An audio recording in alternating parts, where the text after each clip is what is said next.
Well, we've had a fantastic year with the paywall. 2010, we saw growth of over 50% in the number of digital subscribers, and that's coming from many sources. So our B2C subscription revenues, that's individual subscribers, saw revenues increase by over 50%, 56%, and for our corporate and digital licensing business, revenues grew by 38%. So it's been a fantastic picture from the point of view of revenue and overall numbers with subscriptions.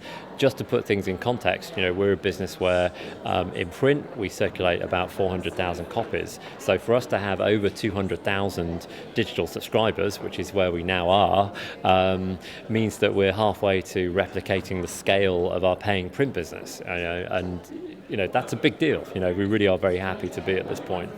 How do renewals of a print subscription renew versus digital renewals? That's a good question, and actually I don't have some particular insights into that. I can say in general that we have the same challenges online that we have in print. It's a subscription business. It's important that we work very hard to engage our subscribers in the content, to make sure they get the maximum out of the product, because that's the key to people renewing.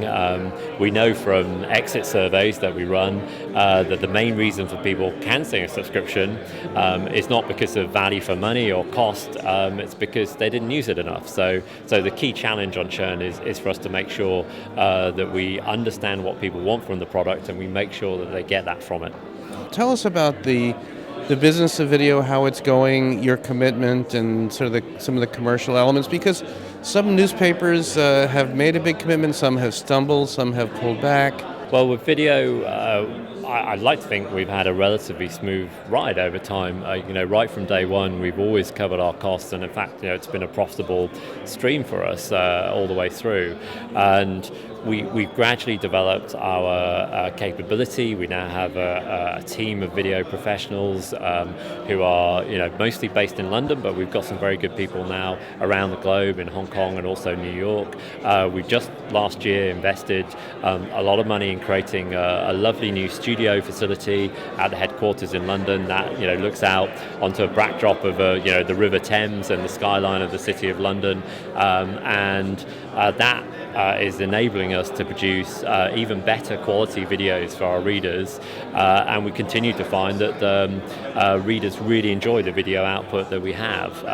Whether it's things like View from the Top or Lex, it's giving them something uniquely valuable. And the key thing for us with video has always been differentiation. We want to do something which is different from the rest of the crowd, and for us and the FT brand, that's about giving our readers access to FT journalists, but also giving them access to top business people, to key figures in government who maybe are not talking to other publishers. How has mobile developed, both from a sort of consuming standpoint and also the interest of advertisers over the past year, let's say? We've seen huge developments in mobile over the past year, and I think it's going to be a very exciting segment over the next couple of years to come. We did some work surveying our digital subscribers and registered users back in the middle of 2010, and we found at that point that 45% of them were already accessing FT content through a mobile device, and that's a number that surprised us, and I think it demonstrates actually how quickly the audience is picking up on mobile devices and shifting away from the desktop and into the many new digital channels that are emerging. From our point of view, we think we're well positioned to take advantage of that. We have great applications running on the tablets, on the iPad, and now on some of the emerging Android tablets. We've for a long time had a very good mobile website, m.ft.com, which we have tens of thousands of visitors to, and we're continuing that development very rapidly.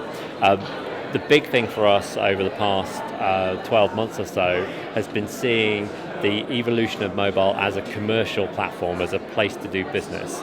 And we found a lot more interest from advertisers. So now we're seeing about a third of advertisers in the digital space asking for mobile elements when they give us advertising briefs. If you go back a year, those briefs would have been relatively rare, and now you're seeing it from a large number of advertisers. And when you look at the subscription side, well, what we're seeing is that people are very willing to do business on a mobile platform. They're buying subscriptions directly through their mobile devices, and over 2010, we saw 10% of our new digital subscriptions every week coming from mobile devices, whether that's tablets or mobile phones.